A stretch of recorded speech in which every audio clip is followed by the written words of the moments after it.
Hey friends, how are you all doing? Welcome back to my channel, 3 Stories.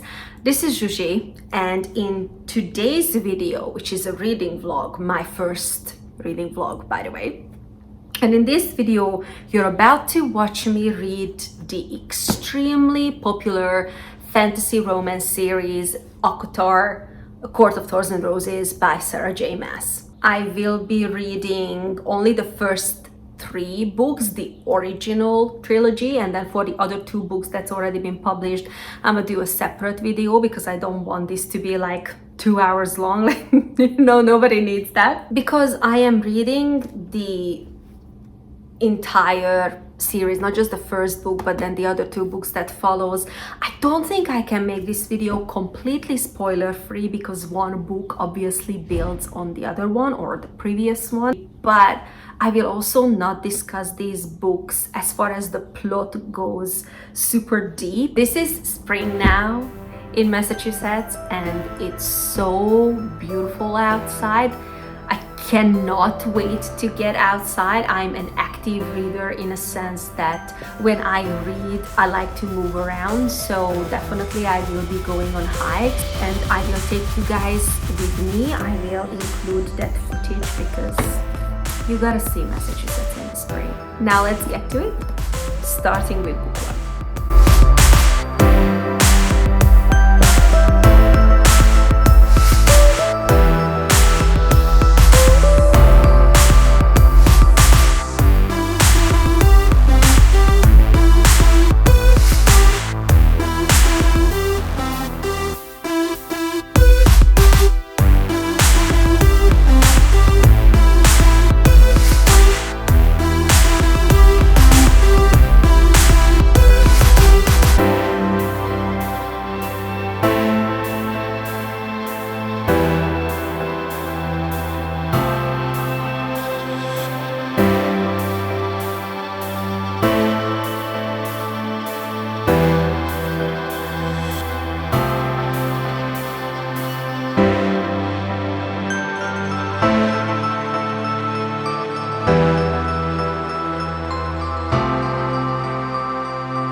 I finished the first book in the ACOTAR series yesterday.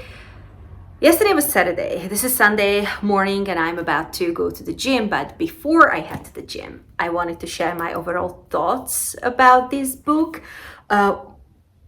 Honestly, I didn't expect to finish it within 24 hours, but this book was so good and I just couldn't stop reading. So basically this was my Saturday program. Overall, I'm here for this. I'm here for this book and I think that I'm here for this series. I am in a monumental book hangover. Like, I immediately want to start the second book. Okay, I actually already started the second book this morning and I am taking the audio with me to the gym. So I think, that says it all. I really enjoy this. Okay, so the plot. While out hunting in the woods near her family's home to feed her family because they live in poverty, Feyre kills a wolf. But that wolf was no ordinary wolf, because it turns out that it was an immortal fairy that dwelled on the other side of this invisible wall that separates Feyre's human world from the immortal fairy world of Prythian.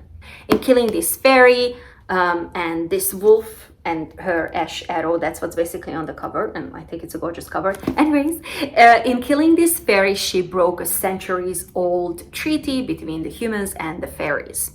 So days later, a beast shows up at her doorstep and demands her life in exchange for the fairy's life that she killed. She must follow this beast into Prythian, and she must live out the rest of her life on his estate in fairyland. And first, this seems like a prison sentence to Feyre, because she really didn't know what to expect, because humans have all these like ideas about what fairies are, and everybody knows that they are super pranksy and super tricksy, and there is an eye for an eye situation going on. So humans are really afraid of them, because humans used to be their slaves.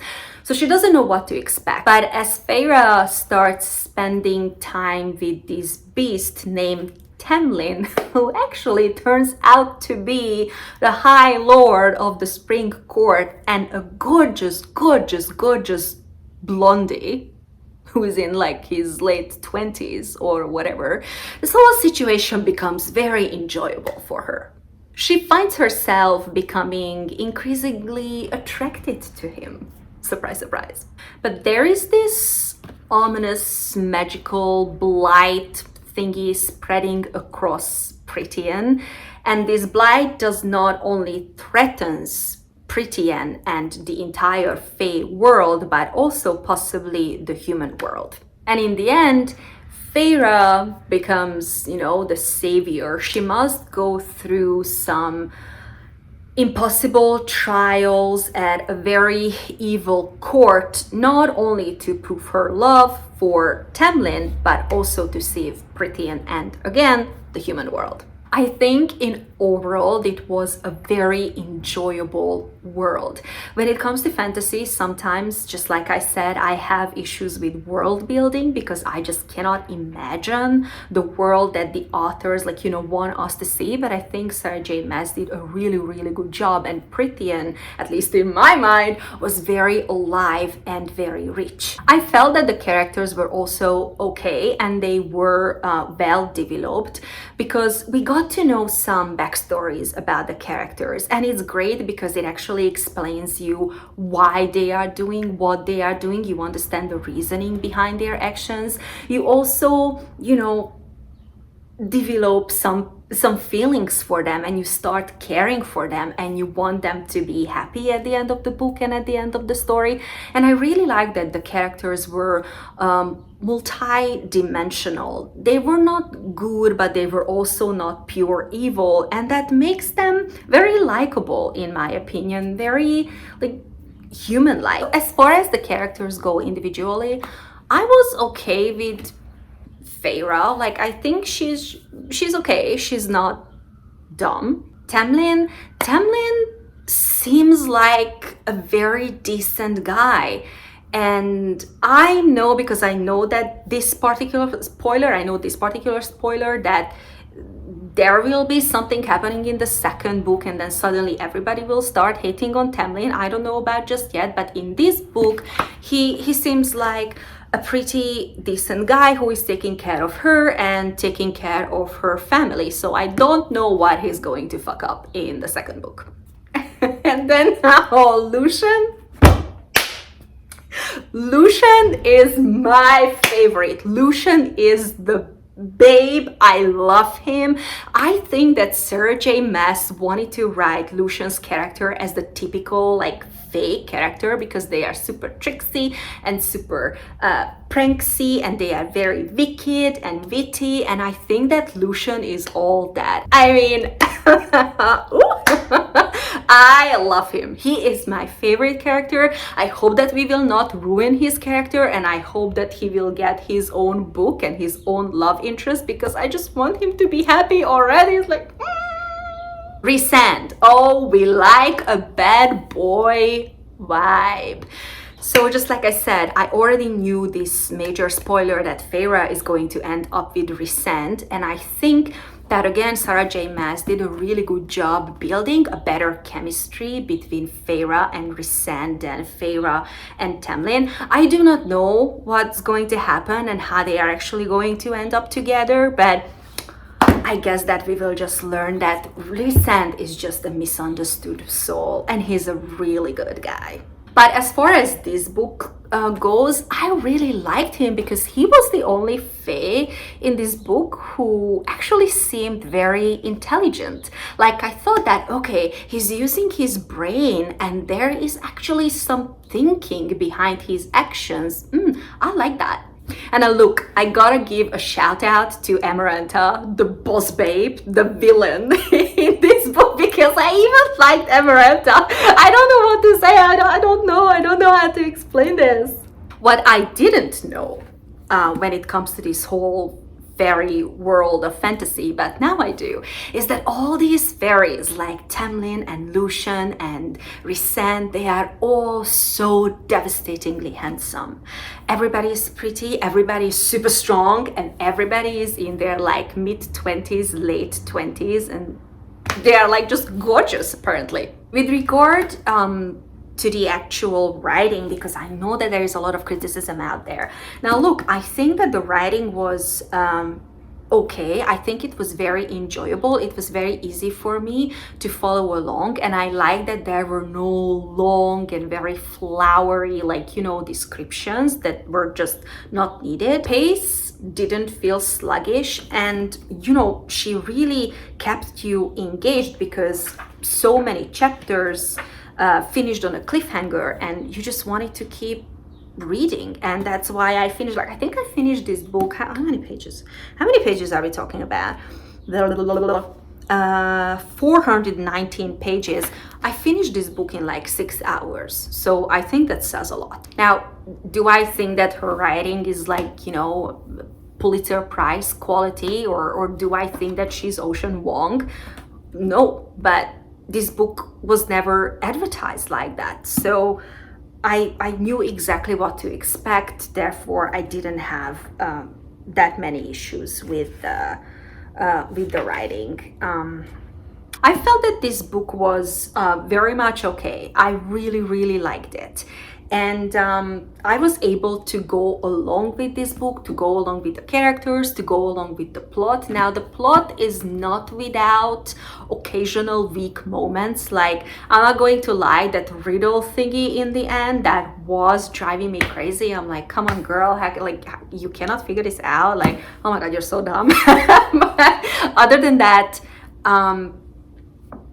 I was able to dismiss a couple of minor stuff to overall enjoy this book. And just like I said, I already picked up the second one. I'm taking the audiobook to the gym with me because I am not stopping reading this series this weekend.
Hey, hello there, I'm back. I'm back to talk about the second book in the ACOTAR series.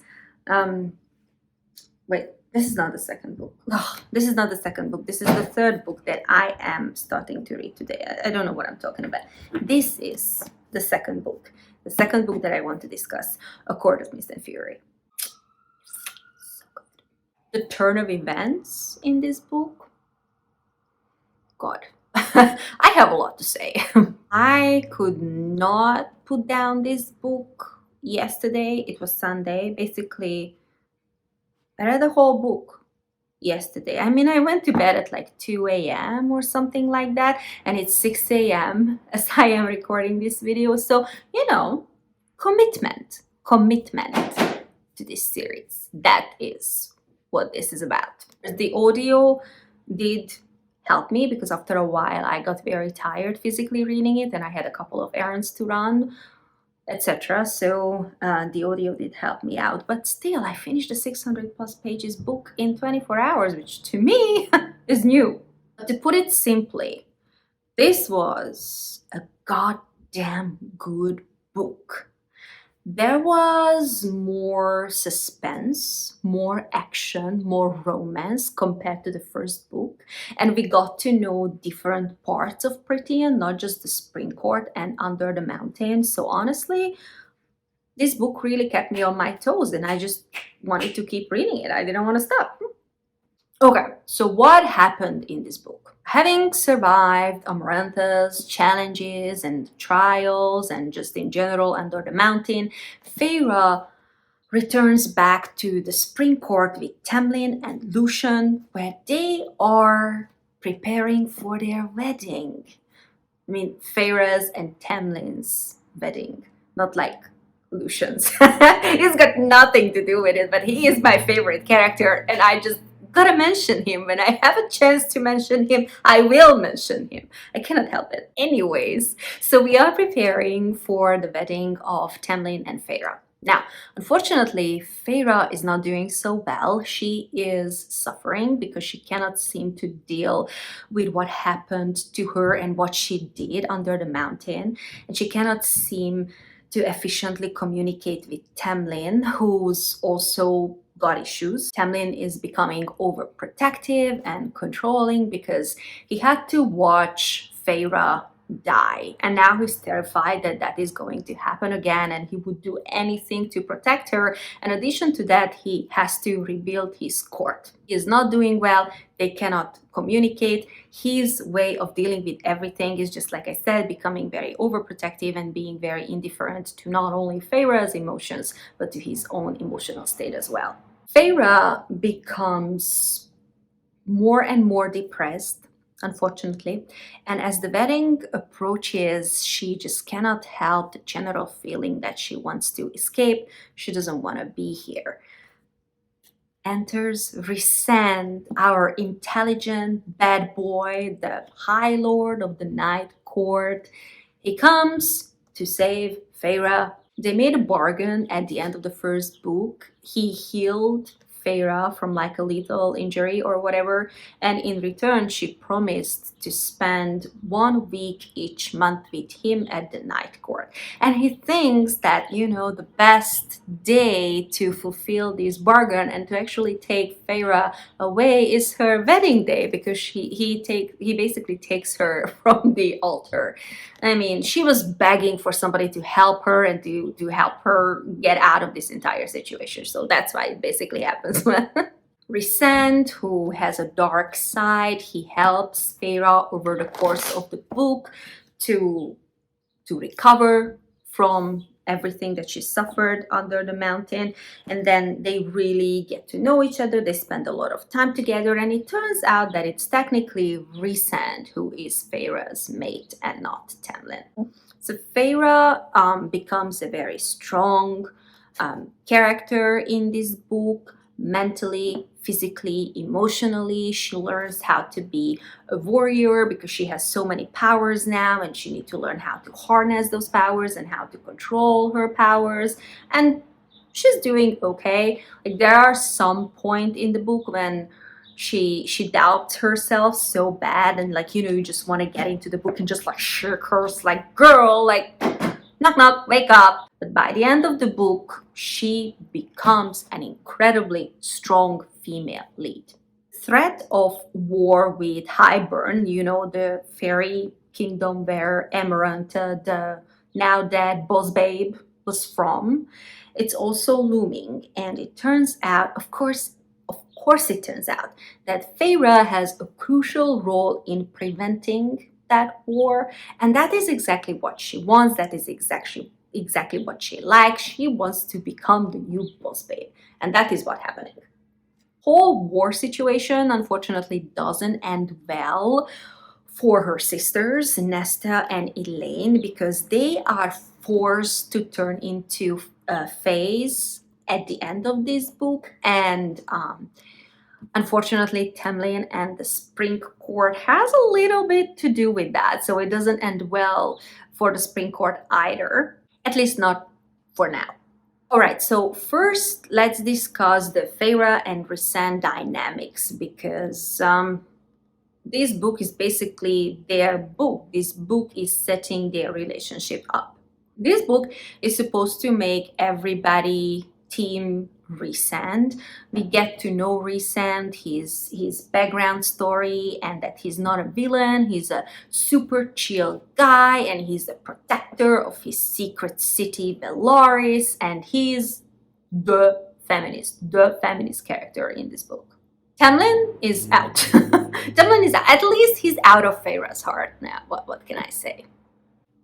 Feyre and Rhysand obviously works better as a couple. The sexual tension between them is very palpable. They can very efficiently communicate. There's a lot of banter and they tease each other all the time, and it's actually pretty funny, and it gives a certain level of relief in the book. And honestly, I really liked it. I have no issues with this whole Feyre and Rhysand situation. They are very compatible as a couple, and as much as I understand what the author was trying to say and the message that she is trying to send by establishing this relationship, here's one thing that I didn't like. I didn't like that she completely destroyed Tamlin's character and she basically made him into a villain.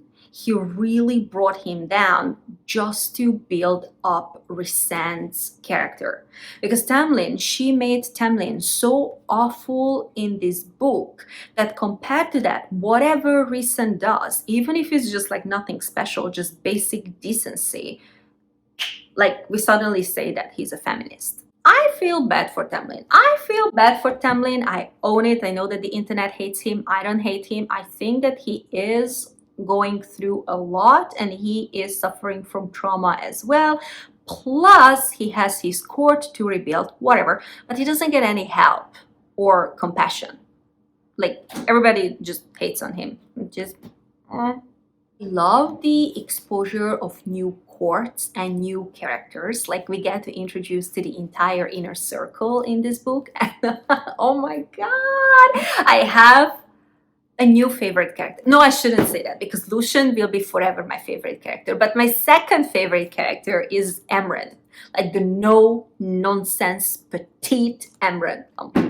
I love that girl. I like all the side characters. I like the side characters way more than Feyre and Rhysand. Now, in this book, we got some spice and we got some sexy time, like chapter 55. I see it. I know exactly what you guys are talking about. And look, I'm not a smut reader. Have I read smutty books before? Yes, but I don't, like, maybe once or twice a year. Like, it's definitely not something that I overdo. But honestly, I think Sarah J. Maas did a really good job. And if I have to read these kind of scenes, I think I'm pretty happy with her descriptions. It was okay. One thing is for sure. It seems like that in Prithian, and just in general when it comes to the Fae sexy time, it seems super satisfying. I don't hear the females complaining. So as long as we're talking about the smut, just let me mention this here. I agree with other people. This book is not YA, and this should not be advertised as YA with content like chapter 55. No, it is not. And the other thing is, again, as long as we're talking about smut, Nesta and Cassian, I see it, and honestly, I cannot wait to get to the Court of Silver Flames, because I know that that book is about them, and I think I'm gonna have a damn good time. We had so many romances and potential new romances introduced in this book. Really enjoyed that, because it was not just about Feyre and Rhysand, right? And at the end, when Elaine became Lucian's mate, that freaking blew my mind. And I'm telling you that now, that when I am done with these 5 books that's been published, and I know that the new one is not coming for a while, I'm gonna read so much Lucian fanfiction. It's crazy. I don't think I will pick up other books. I think I'm just gonna read Lucian fanfiction, because that is the content that I need. I need Lucian content. End of story. We know that this book ends with a huge cliffhanger, with Feyre forced back into the Spring Court to spy on Tamlin and Hybern and just the Spring Court in general. So I am picking up the 3rd book in the series immediately, which is A Court of Wings and Ruin. And oh my god, I think this is the longest book. I don't know how long the Court of Silver Flame is, but this is like 700 pages. This is easily the longest book that I ever attempt to read, but I am starting it today. I cannot stop. I just cannot stop. I will be back when I finish this off.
Finished it.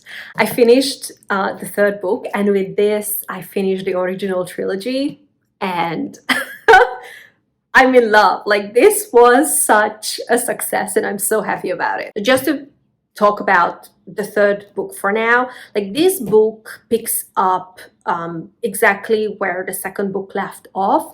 Feyre has returned to the Spring Court with Tamlin, but unknown to him, Feyre is not his lover anymore. Feyre is a spy who is trying to uncover information on Hybern's army, and also trying to undermine the Spring Court, specifically Tamlin, and the trust of the people of Spring Court, or the fairies of the Spring Court in Tamlin. She is faking it. She is manipulating everybody, And honestly, it was very annoying to me, and being in her head in these like couple of chapters and how the book started, because she is so annoying.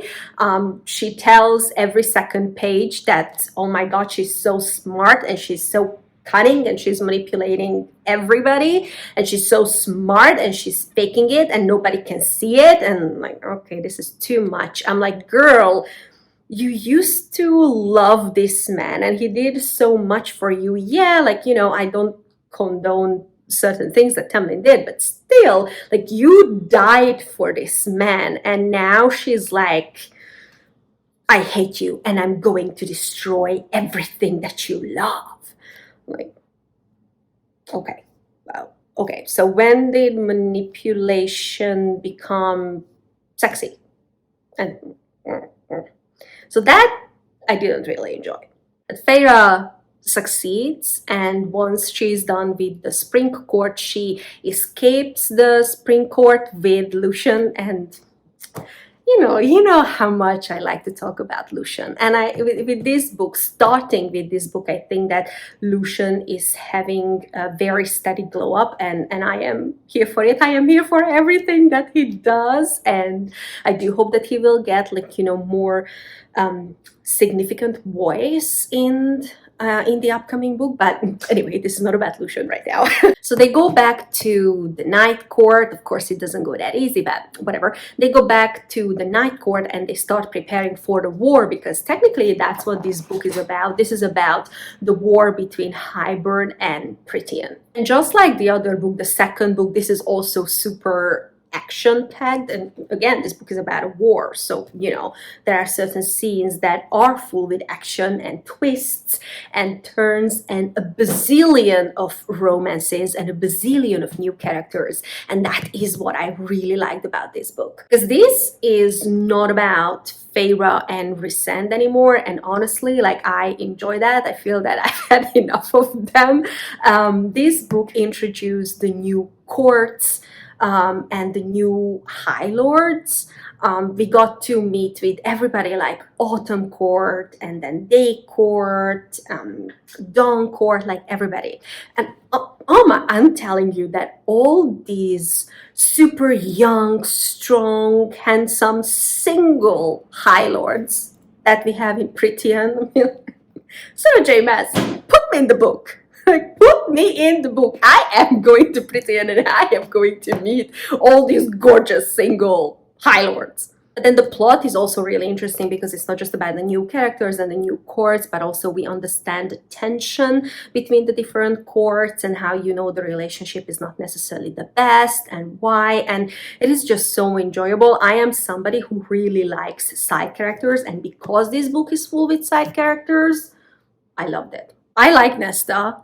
Honestly, like, I know that a lot of people don't like her character, but I like Nesta. And I don't know what's wrong with me, but I even like Tamlin. Like, again, I don't condone certain things that he did. I need to repeat that, but I tend to like unlikable characters, and I think that Nesta is freaking awesome. Tamlin also starts coming back in this book, and I do hope that in the upcoming, like, 600,000 books that Sarah J. Maas is going to publish in this series, hopefully, that he will get his redemption. I do hope that for him. Again, romance. I cannot wait to see how it will play out between Lucian and Elaine. And in this book, we also get to see a little bit more of Asriel, and there is a suggestion, that there will be a potential love triangle there. I have my own, idea about it, but I want to read the other two books to actually be able to form an opinion. But I am very much Team Lucian. I cannot help it. I'm super biased. So, I guess people will just have to deal with it. But besides the romance and the new characters, just like I said, this book is really action-packed because it is about a war. And honestly, I think that she did an amazing job with the war scenes. I was just like, oh wow, what's happening? This is so action-packed and this is so fast-paced, and I am enjoying it. I don't want this war to end, which is like an awful thing to say. All wrapped up really nicely. Now, I know that there's the novella. I already purchased the novella and I already have the other book, just like you can see it here. And I am starting to read that very quickly because I just cannot get enough. Like, this series is so amazing. I don't want to stop. I have other things to read on my TBR, and I have a couple of books that I need to return to the library like ASAP, but I don't care. I'm just not gonna stop. And I think that that says everything about how I feel about this series. Now, the other two books are the novella and then the last book in the series, the last book that's published so far. I don't think I will include them here because I think this is already very long. I will continue that in another video, and probably I will just use this particular video to or for this trilogy. I'm so happy that I decided to read this series because, just like I said before, I'm in a chokehold. Like, I just love this so much. Like, this series is the best thing that happened to my 2023 reading year, and I cannot believe that I actually say that. I have to stop with this reading vlog here because I started editing, and the raw footage and just the whole video for now is like so long, so super long, that there is absolutely no way that I can squeeze in the other two books. So I'm gonna do them separately, but I think that's okay.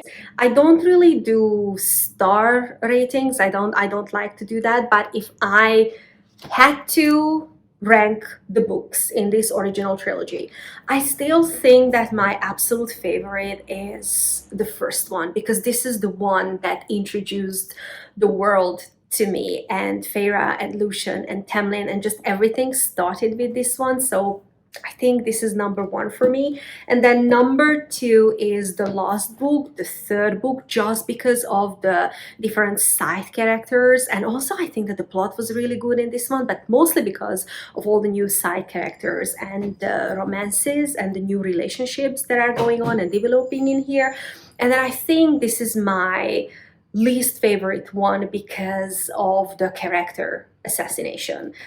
That's one thing that's very hard for me to deal with, and I'm hoping that the other books will be kind of free of it, but it was still like really, really good. And just like I said, like, this series, it's like it's so good, and I'm so happy that I found it. I don't know what happened to me, but these books altered my brain chemistry, and I am already looking for new fantasy romance series that I can read after this, though I'm pretty sure that once I finish with the other two books, I will start rereading the whole thing immediately.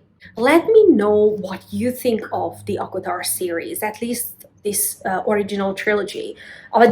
Please don't spoil the other two books for me. I just really want to know your opinions about these three books for now, and then we can discuss the other two later. I cannot wait to hear your opinion. Do you love it? Do you hate it? What's your issue? What is it that you love about it?